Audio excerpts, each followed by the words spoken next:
Hi, the problem number 4.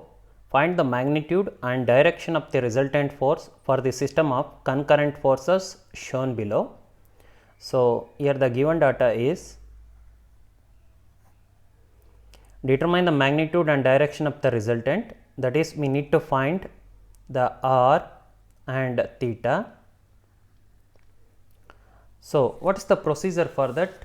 The procedure is given by first we need to determine horizontal angle for inclined forces, then splitting of inclined forces, then sigma fx, sigma fy, then r and theta, that is magnitude and direction of the resultant. We will proceed according to that. So, 20 Newton, 30 Newton and 35 Newton are the inclined forces here. The horizontal angle is already been given. Next, we will look for splitting up the inclined force. How to split? Behind the arrowhead, draw nearby horizontal line and vertical line. So, behind the arrowhead, draw nearby horizontal and vertical line. So, draw nearby horizontal and vertical. It will give you the idea of the direction of the components of the inclined forces, whether it is moving leftward or rightward or upward or downward. So, once theta and splitting is over, next we will go for sigma fx. Sum of the forces in the x direction, or in simple words we can say it is the horizontal forces. We need to consider only the horizontal force and horizontal component. So, I will start from this force. You already know that the horizontal component is always f cos theta, vertical component is always f sin theta. So, the horizontal component is f cos theta 20 into cos of 30 degree.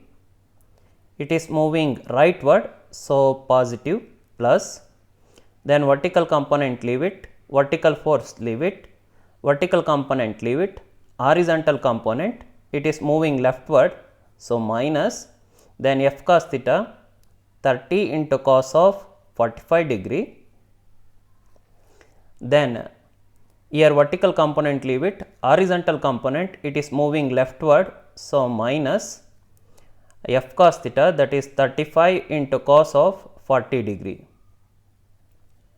So, if we calculate, you are going to get the value as minus 30.7, minus 30.7.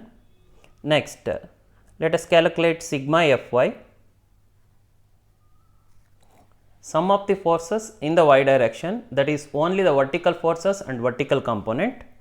The vertical component is f sin theta. Here the horizontal component leave it, vertical component is f sin theta, that is 20 into sine of 30 degree, it is moving upward, positive. Next, it is the vertical force, so it is going upward, plus 25. Next, here horizontal component leave it, vertical component is f sin theta, since it is moving upward, plus f, that is 30 into sine theta, sine of 45 degree.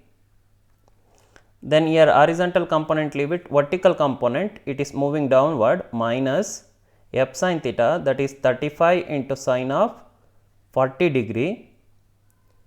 Once you calculate, you are going to get the value as 33.72 Newton. So, once we calculate sigma fx and sigma fy, let us calculate the magnitude and direction of the resultant. Magnitude of the resultant is given by r equal to square root of sigma fx square plus sigma fy square. So, substitute the value, that is minus 30.7 whole square plus 33.72 whole square. You are going to get the value as 45.6 Newton. Next, direction of the resultant, theta is given by tan inverse of sigma fy divided by sigma fx. Substitute the values. Please be note that while substituting the values, we are going to substitute only the positive values if it is negative also. So, sigma fy is 33.72, whereas sigma fx is minus 30.7, but we are going to take the positive value. So, let us write 30.7 plus. So, if you calculate, you are going to get theta value as 47.68 degree. That is all.